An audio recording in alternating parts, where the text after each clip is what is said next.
নুসরাত জাহান স্বামী যশ সেখানটা গিয়ে ছবি তুলছে নে ঠেলা। নুসরাত কি করেছিল, ওই তার প্রেমিক, তার নাম হচ্ছে কাদের, সেই কাদেরকে ওই পার্ক স্ট্রিট ধর্ষণের যে মূল অভিযুক্ত তাকে লুকিয়ে পড়তে সাহায্য করেছিল, আর বলেছিল বিজেপি করে চড়াম চড়াম মারা হবে। ওই কি লাঠি দিয়ে কিরম মারা হবে বিজেপি করলে, দ্রম দ্রম নাকি আওয়াজ বলেছিল, সেই নামটা ভুলে যাচ্ছি, দ্রম দ্রম করে লাঠি দিয়ে মারবো। বিজেপির লোককে তো মারার কথা, তো বিজেপির লোককে তো হাতের কাছে পাইনি, তো ওখানে তো কৌস্তব বাগচিকে পেলো, শঙ্কুদেব পণ্ডাকে পেলো, আসো কারো পেলো না, ধরে একটু পেটে দেবো তো না, তো বলেছিল চড়াম চড়াম না দড়াম দড়াম কি দিয়ে লাঠি দিয়ে ফড়াং ফড়াং করে কি মারবো, আমি আওয়াজটাই ভুলে যাচ্ছি। দুজন তো মারার কথা বলেছিল, একটা অনুব্রত আর একটা ওই নুসরাত জাহান।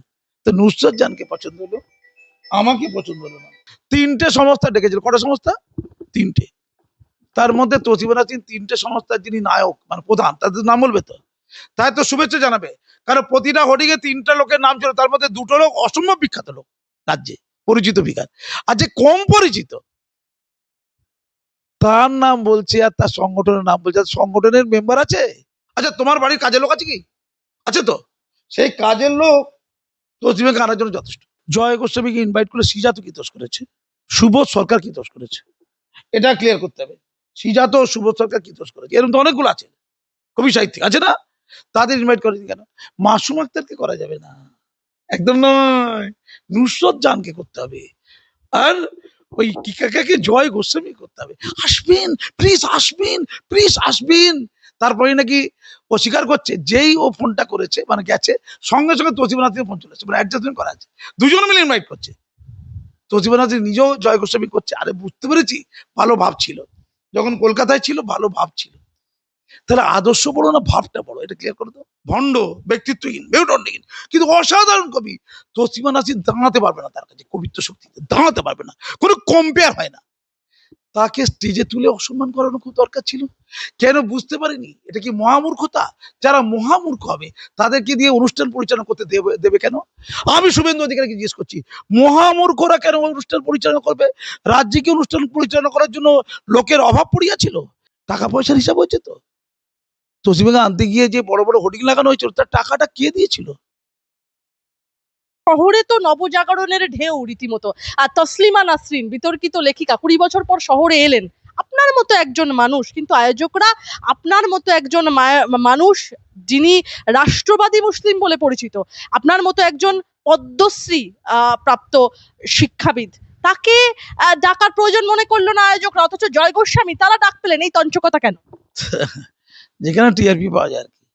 আরে ওইটা ছাড়ো না, আমি তো মূল কথা যেটা বলছি, আমি তো সেই ব্যক্তিটা তসলিমা জানে, এটা নিয়ে আমার বক্তব্য তসলিমা শুনেছে এবং লাইক করেছে। ওই শেখ ফরিদ বলে একজন ইউটিউবার তসলিমার অত্যন্ত ঘনিষ্ঠ, এই কদিন আগে বলেছিলাম, সেটা শুনলাম নাকি 2 কোটি ভিউ আছে। কত? 2 কোটি। পৃথিবীর 100-150টা মানে দেশে ছড়িয়ে গেছে আমার বক্তব্যটা, অনেকগুলো আমার বক্তব্যকে কপি করা হয়েছে, প্রায় 50টা ইউটিউবে, মানে আমারটাকে জাস্ট কপি করেছে আর কি ওরা বক্তব্যটা। তাহলে তিনি জানেন আমি সেই লোক। তোমার যদি মনে হয় তুমি খবরের কাছে কাটিংগুলো এখন দেখবে, 2015 সালে যখন রক্তাক্ত হয়েছিল, 2015 এবং 2016 সাল জুড়ে, যখন এটা নিয়ে রীতিমতো গোটা পৃথিবীতে চর্চা চলছে, ওয়ার্ল্ড ওয়াইড ব্রেকিং নিউজ হয়েছিল, শুধু বাংলায় কম নিউজ হয়েছিল, গোটা পৃথিবীতে নিউজ হয়েছিল, তখন ওটা পরিষ্কার বলা আছে আমাকে মারা হয়েছিল যে যে অ্যাঙ্গেলে, তার মধ্যে ভারতের জাতীয় সঙ্গীত রাষ্ট্রগীত আছে, তার মধ্যে লেখা আছে খবরের কাগজে লেখার জন্য, দুটি প্রথম শ্রেণীর খবরের কাগজ, দৈনিক খবরের কাগজ আমার মুসলিম ধর্মান্ধতার বিরুদ্ধে লেখা এবং সাম্প্রদায়িকতায় ওই আমাদের জঙ্গিপনা অর্থাৎ সন্ত্রাসবাদ বিরুদ্ধে লেখা, মাদ্রাসার সন্ত্রাসবাদ এই প্রসঙ্গ সঙ্গত লেখা, এই দুটো লেখা নিয়ে তাদের আপত্তি ছিল। যুক্তিসঙ্গত লেখা একদম, সবাই জানে। প্রথম শ্রেণী পত্রিকা বেরিয়েছে, লাখ লাখ লোক পড়েছে, কোটিখানেক পড়েছে বলা যায়, তাদের দর্শক কোটিখানেক।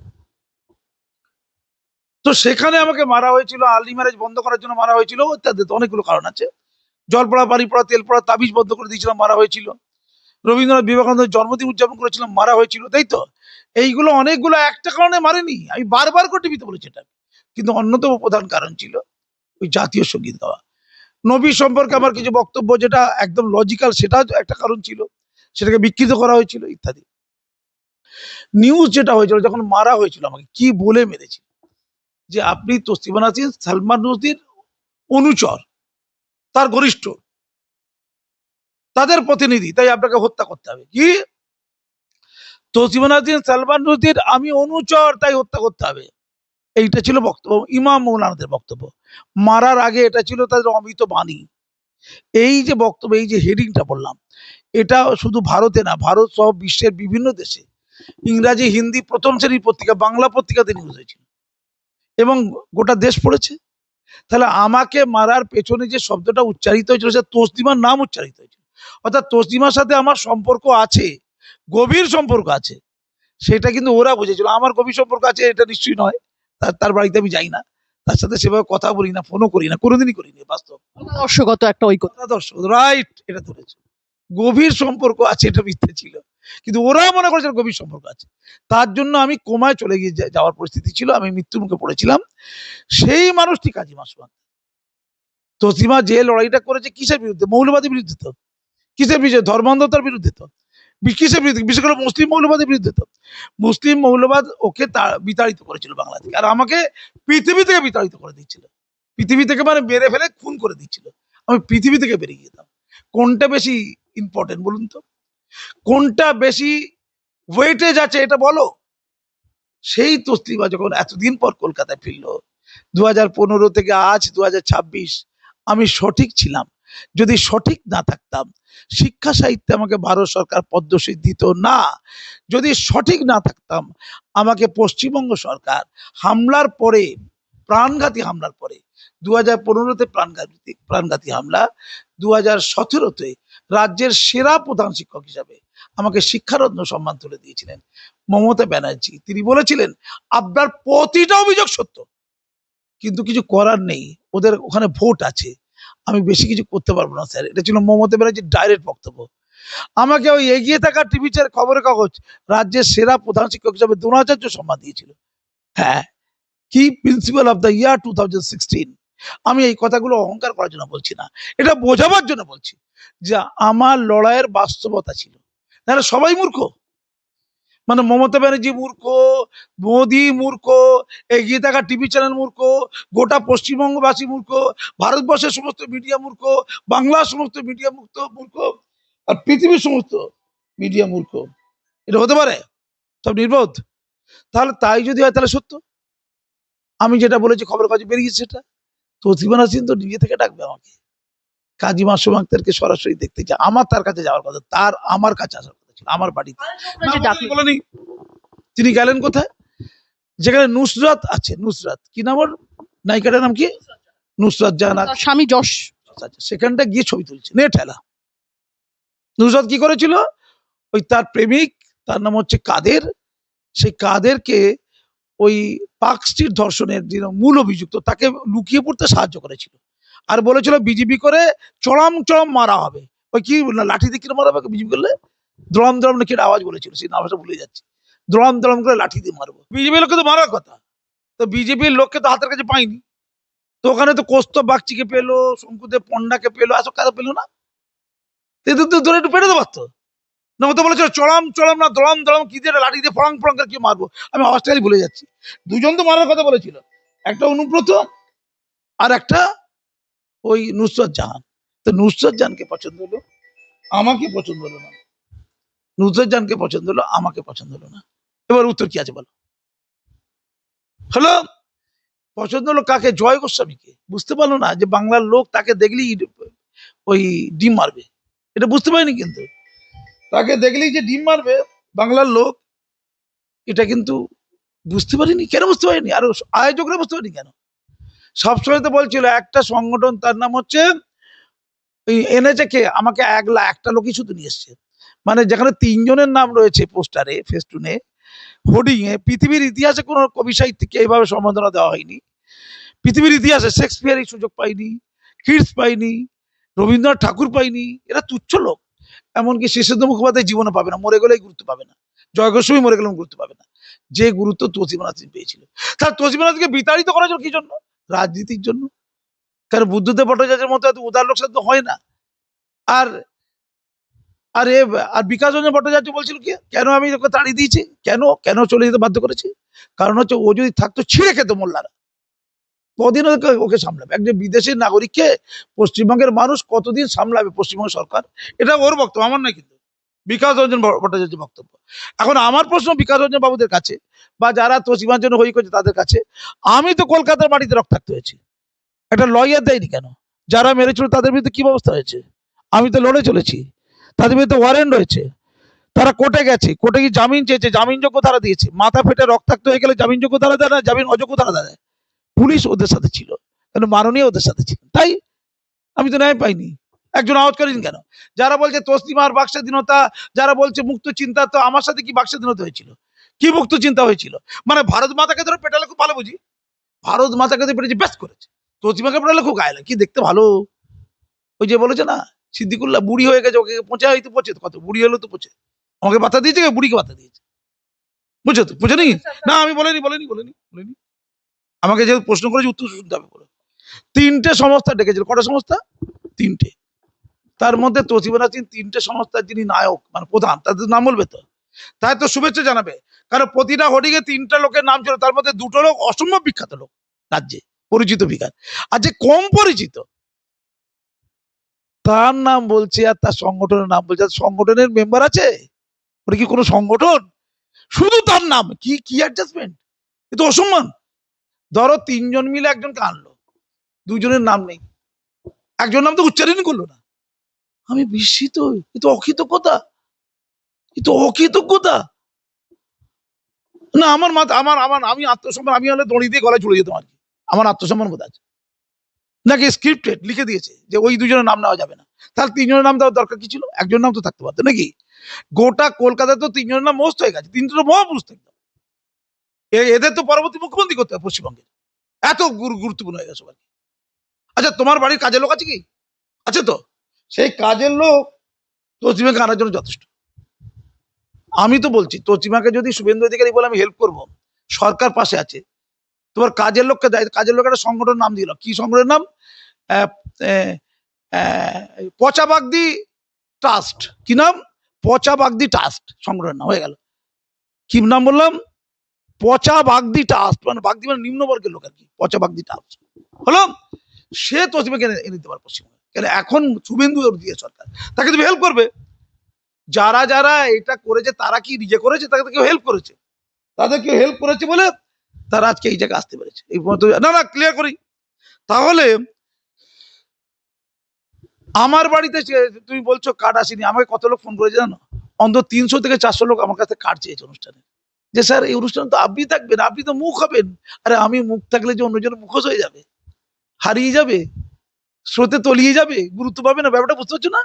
টিআরপি পাবে না। এ তো সারাক্ষণ ধরে দেখছিলাম তসলিমার দিকে মুখটা করে, যাতে করে সবসময় টিভিতে দেখা যায় কি তসলিমা যেখানে দাঁড়াচ্ছে ঠিক পিছনটা করে দাঁড়িয়ে আছেন। আমি দেখছিলাম খেয়াল করে যে কি করে টিআরপিটা পাওয়া যাবে, কি করে টেলিভিশন চ্যানেল দেখাবে, কি করে গুরুত্ব পাওয়া যাবে, কি করে এগোনো যাবে, আগামীর ভবিষ্যৎ তৈরি করা যাবে।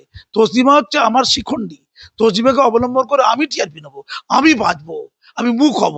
যেমন অভয়কে কেন্দ্র করে বেশ কিছু জুনিয়র ডাক্তাররা মুখ হয়েছিল, পরে মুখোশ হয়েছে, সেই বামেরা এখন বিজেপি। অভয় আন্দোলন 20 পাওয়া চলে, তসলিমার মর্যাদা রক্ষিত হয়নি। আচ্ছা এ বলছে কি নাম, ওই জয় গোসাই বলছে আমাকে একজন নাকি আয়োজক ইনভাইট করতে এসেছিল। আচ্ছা তাকে ইনভাইট করতে গেছে কেন? না তার মধ্যে কি খুঁজে পেলো? জয় গোস্বামীকে ইনভাইট করলে সিজাতকে করবে না কেন? উত্তর দাও। জয় গোস্বামীকে ইনভাইট করলে সিজাত কি দোষ করেছে? সুবোধ সরকার কি দোষ করেছে? এটা ক্লিয়ার করতে হবে। সিজাত ও সুবোধ সরকার কি দোষ করেছে? এরকম তো অনেকগুলো আছে, কবি সাহিত্যিক আছে না, তাদের ইনভাইট করেনি কেন? মাসুম আক্তারকে করা যাবে না, একদম নয়, নুসরত জানকে করতে হবে, আর ওই টিকাকে জয় গোস্বামী করতে হবে। আসবেন প্লিজ, আসবেন প্লিজ, আসবেন। তারপরে নাকি ও স্বীকার করছে যেই ও ফোনটা করেছে মানে গেছে, সঙ্গে সঙ্গে তসলিমা নাসরিনের ফোন চলে আসছে, মানে অ্যাডজাস্টমেন্ট করা আছে, দুজন মিলে ইনভাইট করছে। তসলিমা নাসরিন নিজেও জয় গোস্বামী করছে। আরে বুঝতে পেরেছি, ভালো ভাব ছিল, যখন কলকাতায় ছিল ভালো ভাব ছিল। তাহলে আদর্শ বড় না ভাবটা বড়? এটা ক্লিয়ার করো তো। না না ক্লিয়ার করো, আদর্শ বড় না ভাবটা, ভালোবাসাটা বড়? দিদির সাথে তো শুভেন্দু অধিকারীর ভাব ছিল, একই সব মন্ত্রিসভায় ছিল, তাহলে আদর্শগত কারণেই তো শুভেন্দু অধিকারী দিদি থেকে বেরিয়ে গেছে নাকি? তাহলে আদর্শের চেয়ে বড় কোনো ভাব হতে পারে না। হঠাৎ করে মাসুম আক্তারের সাথে ভাব হলো না, জয় গোস্বামীর সাথে নুসরত জাহানের সাথে ভাব হলো কি করে? কোন আদর্শবোধ কাজ, ছবি তুলতেও দেখা কোন আদর্শবোধ কাজ করেছিল? নাকি এত অজ্ঞানতা ছিল? জানে না ওখানে গেলে ডিম চুরিনি, আমার কাছে খবর ছিল তো ডিম চুরবে, লাখেরই ডিমটা চুরিনি জয় গোস্বামীকে। ডিমটা নাকি ওরা কিনতে পারেনি, কিনতে দোকানে গিয়েছিল নাকি ডিমটা কেনা হয়নি, ওখানে পচা ডিম পাওয়া যাচ্ছিল না, ওরা ডিমের দাম নাকি বেশি বলেছিল। আরে ওখানেই তো ডিম ছুটতো, ভালো কথা না। তারপরে তসলিমা নাসরিন যখন ডাকছে বলবে তো, এর উপরে গোটা বঙ্গবাসী ক্ষেপে আছে। কারণ এই কদিন আগে বলেছে দিদিকে, বলে দিদি আপনি যেখানেই থাকবেন আপনার পায়ের তলা হবে আমার স্থান। আচ্ছা দিদি কোথায় আছে সেখানে জয় গোস্বামী নেই কেন? তাহলে ভণ্ড লোক, কিন্তু অসাধারণ কবি একজন, ভণ্ড ব্যক্তিত্বহীন মেরুদণ্ডহীন কিন্তু অসাধারণ কবি। তসলিমা নাসরিন দাঁড়াতে পারবে না তার কাছে, কবিত্ব শক্তিতে দাঁড়াতে পারবে না, কোনো কম্পেয়ার হয় না। তাকে স্টেজে তুলে অসম্মান করানো খুব দরকার ছিল। কেন বুঝতে পারিনি? এটা কি মহামূর্খতা? যারা মহামূর্খ হবে তাদেরকে দিয়ে অনুষ্ঠান পরিচালনা করতে দেবে কেন? আমি শুভেন্দু অধিকারীকে জিজ্ঞেস করছি, মহামূর্খরা কেন অনুষ্ঠান পরিচালনা করবে? রাজ্যে কি অনুষ্ঠান পরিচালনা করার জন্য লোকের অভাব পড়িয়াছিল? রাজ্যে কি আর এনজিও নেই? রাজ্যে তো মোট 10,000 এনজিও আছে। কত? দুটো লোকের সংগঠন বলছি না, 2,000 লোকের সংগঠন। দুটো লোকের সংগঠন বলছি না, তাৎপর্য বুঝতে পারছি কেন বলছি? দুটো লোকের সংগঠন। অনেক সংগঠন আছে কার স্বামী আর স্ত্রী, আর কেউ নেই, সেটা নিয়ে একটা ট্রাস্ট হয়েছে, স্বামী স্ত্রী। আমি একটা প্রশ্ন করব, আমি একটা প্রশ্ন করব আপনার কাছে, যে সরকার তো বদলালো, সরকার বদলালেও থামলো না তোলাবাজি, একদম নিজের দলেরই একাংশের বিরুদ্ধেই বিস্ফোরক শ্রমিক ভট্টাচার্য, দিলীপ ঘোষরা অভিযোগ উঠছে তৃণমূল জমানায় যেসব ব্যক্তিরা এলাকায় তোলাবাজির সাথে যুক্ত ছিলেন তারাই বিজেপির ছত্রছায়া এসে আজও দমদমে তোলাবাজি চালিয়ে যাচ্ছেন। দমদম এলাকায়, দমদমে এই প্রমোটারকে মেরে মাথা ফাটিয়ে দেওয়া হলো, এবং সেই আবহে এবার তোলাবাজি রুখতে কড়া বার্তা বিজেপির রাজ্য সভাপতি শ্রমিক ভট্টাচার্যের, 15 দিন সময় বেঁধে দিয়ে তার হুঁশিয়ারি, শুধরে যান নয়তো বুঝিয়ে দেওয়া হবে বিজেপি কি জিনিস। এই সতর্কতা দেওয়ার পরেও আজ দমদমে যে ঘটনা ঘটলো, কি বলবেন? যে দল সবে 3 মাস ক্ষমতা এসেছে সেই দলের সভাপতিকে এমন বলতে হচ্ছে তোলাবাজির সতর্কতা করতে। তো তিওয়ারি মনে হচ্ছে আসানসোলের, উনি মনে হচ্ছে বিধায়ক, আগে ওখানকার মেয়র ছিলেন নাকি, জিতেন্দ্র তিওয়ারি, বিজেপির, আগে তৃণমূল করতেন। তিনি বলছেন যে 15 বছরে তৃণমূল যে চুরি চামারি করতে পেরেছে তার চেয়ে 3 মাসের বেশি চুরি চামারি করছে। বড় চোর निकल गया, बड़ा लुटेरा निकल गया। 15 साल से जो चोर चिटिंगबाज निकला था तृणमूल का जमाना में, 3 मास में उससे बड़ा बड़ा चोर डाकात निकल गया। কে বলছে? আমি বলিনি ভাই, জিতেন্দ্র তিওয়ারি বলছে। তারপরে কোনো কথা হয় নাকি? জিতেন্দ্র তিওয়ারিকে জিজ্ঞাসা করা হোক, কারা তোলাবাজি করছে, তার পেছনে কারা আছে দেখা হোক। আমরা অনেক কষ্ট করে কিন্তু সরকারটা পরিবর্তন করেছি। পৌলমী তুমি স্বীকার করো তো, এই সরকার পরিবর্তন করার পেছনে আমাদের রক্তক্ষয় হয়েছে, আমাদের তীব্র লড়াই 15 বছর ধরে ছিল। একটা জায়গা ঘুরিনি, আমরা মাথা বিক্রি করিনি। আজকে সরকার বদল করাতে যাদেরকে নেতা হিসেবে ঘুরতে বেড়াতে দেখা যাচ্ছে, তাদের কি ভূমিকা, কজনের ভূমিকা? মানছি শুভেন্দু অধিকারীর অসাধারণ ভূমিকা ছিল, মানছি শ্রমিক ভট্টাচার্যদের ভূমিকা ছিল, মানছি, এটা আমি অস্বীকার করছি না। কিন্তু বাকি নেতা, জেলা স্তরের, লোকাল স্তরের বা রাজ্য স্তরের, তারা কারা? তার এমএলএ গুলো যারা রয়েছে তারা কারা? তাদের কি ভূমিকা ছিল? টিকিট পেয়েছে, আবহাওয়া ছিল, জিতে গেছে, তাদের মাতব্বরি আমরা দেখবো চোখে? আমরা এই বাংলা দেখতে চেয়েছি? আমি তসলিমার সাথে এই ব্যাপারটাকে গুলিয়ে দিলাম, তসলিমার এই ঘটনার সাথে ব্যাপারটাকে গুলিয়ে দিলাম। 3 মাসের বিজেপি যা চলছে, তসলিমাকে নিয়ে মনে হচ্ছে তেমনটি একটা হুল্লোড় হলো। টাকা পয়সার হিসাব হচ্ছে তো, তসলিমাকে আনতে গিয়ে যে বড় বড় হোর্ডিং লাগানো হয়েছিল তার টাকাটা কে দিয়েছিল? একটু খোঁজখবর নেওয়া হোক। শুভেন্দুজিকে বলি, বিজেপি ক টাকা দিয়েছে, আরএসএস ক টাকা দিয়েছে, বজরং দল ক টাকা দিয়েছে, বিশ্ব হিন্দু পরিষদ ক টাকা দিয়েছে, হিন্দু সংহতি ক টাকা দিয়েছে, আর ক টাকা তুলেছে, কে দিয়েছে? কটা তসলিমা ভক্ত গোটা ওয়ার্ল্ড থেকে দিয়েছে। একজন দাবি করছিল তাকে 10,000 লোক ফোন করেছে গোটা ওয়ার্ল্ড থেকে। আচ্ছা অভয়দেরকে 10,000 লোক ফোন করেছিল, তো ওই মাহতাদের ফোনের পরে তো কিউআর কোডে টাকা এসেছিল, আসেনি? সেই টাকার পরিমাণ কেউ বলছে 3 কোটি, ওরা বলছে 5 কোটি, কেউ বলছে 10 কোটি, আমি বলছি 30 কোটি। 30 কোটি টাকা, তাহলে ফেমও এলো, টাকাও এলো, লিডার হলো, মাতব্বর হলো, বাংলায় পচনশীল লোকদের রাজনীতি হলো। ছি ছি ছি। ধন্যবাদ। আমি বলবো শক্ত ঘাঁটি বাকিবুড়ে পরাজয়ের নেপথ্যে কি কারণ? বিজেপির নাকি মৃত্যু ঘন্টা বেজে গেল বলছে বামেরা, কি বাম সহ বিরোধীরা। কি বলবেন, ছাত্র আন্দোলনের প্রভাব পড়লো কি নির্বাচন? আমি জানি না, আমি এই বিষয়ে খোঁজখবর রাখতে পারছি না, ওখানে কারা কি করেছে টরেছে। ওই যে ম্যানেজার ছিল, ওই নামটা কি, প্রশান্ত ভূষণ নাকি, সে জিতে গেছে না, তো তার তো একটু রাজনৈতিক ক্যারিশমা কিছু আছে, সে তো এতদিন ধরে করে কমে গেছে। কিন্তু প্রশ্ন হচ্ছে প্রশান্ত ভূষণ এগোচ্ছে, আর কিশোর প্রশান্ত কিশোর নামটা মনে রাখতে পারি না, তো এত নাম মনে রাখা সম্ভব নয়। আর হচ্ছে পিকে, হ্যাঁ পিকে, ও পিকে মানে সেই আমির খানের পিকে নয় তো, আবার সিনেমা করেছে, ভালো সিনেমা করেছে। আর একটা হচ্ছে ওই আমাদের কি অভিজিৎ, কি নাম, অভিজিৎ কি দীপ্যে নাকি, অভিজিৎ দীপকে, ককরোচ জনতা পার্টি। হ্যাঁ মনে রাখতে পারি না, নামটা বয়স হয়ে গেছে না। এরা তো মনে হচ্ছে এখন দেশ চালাচ্ছে। তাহলে কংগ্রেস কোথায় গেল, জনতা দল কোথায় গেল, ওই লালু প্রসাদটা কোথায় গেল, সব এরা কি সব মরে গেছে? এখন দেখছি তো পিকে চালাচ্ছে আর অভিজিৎ দীপকে চালাচ্ছে, তাই তো? তাহলে এরাই কি আগামীতে বিজেপির প্রতিপক্ষ? এই এতদিনকার কংগ্রেস দল স্বাধীনতার আগে তারা কি শূন্যতার দিকে করছে আস্তে আস্তে? জোট বাঁধলে কংগ্রেস হ্যাঁ, তো জোটে কি জোটে ঘোট হয়, জোটে ঘোট হয়। আসলে পিকেরা এখন মুখ আর অভিজিৎরা দেশের মুখ। এখন কংগ্রেস পিকেদের পেছনে দৌড়বে আর লাঠি নিয়ে দৌড়বে বিজেপি পিছনে, নেট ঠেলা। আমার শেষ প্রশ্ন আপনার কাছে, অভিষেক বন্দ্যোপাধ্যায় তিনি কিন্তু বলেছেন যে চোখের চিকিৎসার কারণে বিদেশ যাত্রার অনুমতি চেয়ে তৃণমূল সাংসদ অভিষেক বন্দ্যোপাধ্যায় একদম আর্জি নিয়ে তাৎপর্য, যে তার যে আর্জি ছিল সুপ্রিম কোর্টের কাছে, সেই আর্জি শুনে কিন্তু তাৎপর্যপূর্ণ নির্দেশ দিল সুপ্রিম কোর্ট, আগামী এক সপ্তাহের মধ্যে এই সংক্রান্ত আবেদনের শুনানি করার জন্য কলকাতা হাইকোর্টকে নির্দেশ দেওয়া হয়েছে। কিন্তু একটা প্রশ্ন করবো স্যার, শীর্ষ আদালতের প্রধান বিচারপতি সূর্যকান্ত এবং বিচারপতি ডি মোহনার ডিভিশন বেঞ্চে এই সিদ্ধান্তে উপনীত হলেন। হাইকোর্টে শুনানির বিলম্ব নিয়ে অভিষেকের আইনজীবীর আর্জির পরে এই সময়সীমা বেঁধে দেওয়া হলো। অভিষেক বন্দ্যোপাধ্যায়ের আবেদনে সুপ্রিম কোর্ট এক সপ্তাহের মধ্যে শুনানি নির্দেশ দিল। সাধারণ মানুষের ক্ষেত্রে কি একই রকম দ্রুততা দেখা যায়? এবং অভিষেক বন্দ্যোপাধ্যায় কেন জেলে যাচ্ছে না? বাধা কোথায়? সুমিত রায়কে খুঁজে পাওয়া যাচ্ছে না, এতে কি মানে ওকে কি খুব করে মানে গুম করে দেওয়া হয়েছে? এবং অভিষেক বন্দ্যোপাধ্যায় জেলে যাচ্ছেন না কেন? এবং সাধারণ মানুষের তো প্রচুর আর্জি থাকে, সেগুলো তো শোনা হয় না আদালত। ফেম আছে, পাওয়ার আছে, আর ওয়েলথ আছে, পয়সা আছে। ফেম, পাওয়ার আর সম্পদ, ওয়েলথ, এই তিনটে কারণ, আর কিছু না। এটা হয়, এটা হচ্ছে ভারতবর্ষ চলছে, ভারতবর্ষে গণতন্ত্র এইভাবেই চলছে। বিখ্যাত লোকেরা সব ছাড় পায় আর অখ্যাতরা জেলে যায়। এতদিন ধরে যারা জেলে গেছে দেখো তো কটা বিখ্যাত লোক জেলে গেছে, অখ্যাত লোক জেলে গেছে। গুন্ডা দমন আইনে বিখ্যাত লোকদেরকে আগে জেলে ঢোকাবে? শুভেন্দু অধিকারীর দিকে তাকিয়ে আছি। উপর মহল থেকে গ্রেপ্তার করা শুরু হোক, নিচুর মহল থেকে না। সন্দেহ করুক। গুন্ডা দমন আইনে যে সন্দেহের যে ডিটেনশন করে, যে এক বছর ডিটেনশনের যে অপশনটা আছে, ওটা যারা বিখ্যাত লোক, সমাজের যারা উপর তলার লোক, উঁচু তলার লোক, তাদের গুন্ডামি থেকে জেলে যাওয়া থেকে শুরু করানো হয়। অভিষেক বন্দ্যোপাধ্যায় জেলে বারবার বলছেন কেন যে চোখের চিকিৎসা করাতে বিদেশে যাবেন, বা তার শুনানির মানে শুনানিও চাইছে গো, আমি তো বলেছি বিদেশে যাওয়া টাকা কোত্থেকে পাবে, সেই টাকার হিসেব টাকা দেওয়া হবে।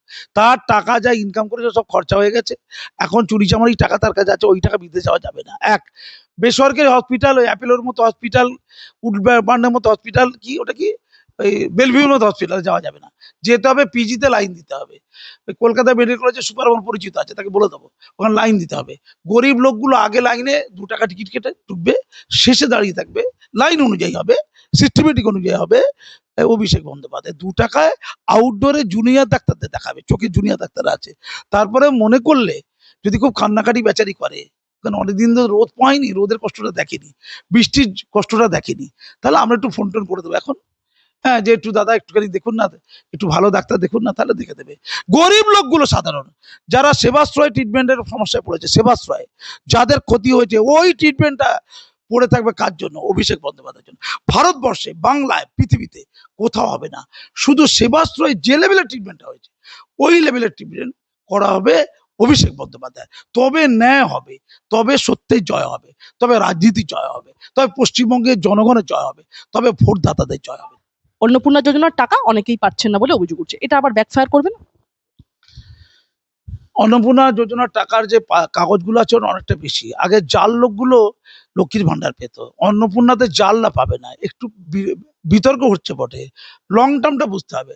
সবাই একটা সময় পাবে, যারা পাওয়ার জন্য হকদার তারা প্রত্যেকে পাবে। সাময়িক একটা প্রবলেম হচ্ছে, জাল পাওয়াচ্ছে, জাল জালিদের পাওয়াচ্ছে, একটু বিলম্বে সৎ লোকদের পাওয়াটা লজিক্যাল। একটু অপেক্ষা করি না, একটু ধৈর্য ধরি না। ধন্যবাদ।